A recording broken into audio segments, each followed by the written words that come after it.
Ayah, masak apa?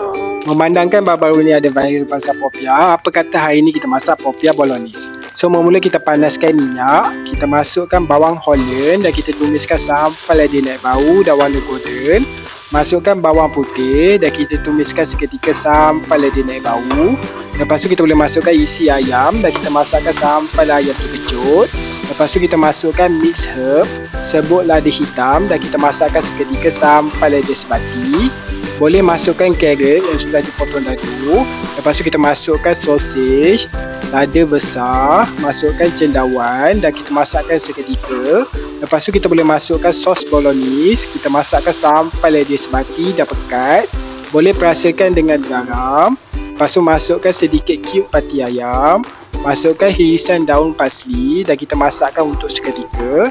Lepas tu kita boleh tutupkan api dan kita sejukkan untuk seketika. Lepas tu kita boleh bungkuskan sos bolognese dengan kulit popia. Hujung tu boleh lekatkan dengan air bancuan tepung ataupun air biasa untuk bagi dia tidak terbuka ketika menggoreng.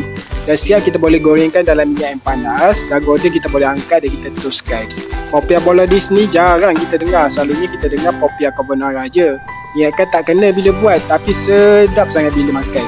Dengan crispy-nya lagi, sesuai sangat nak buat untuk anak-anak dan cuti sekolah ni. Jom makan!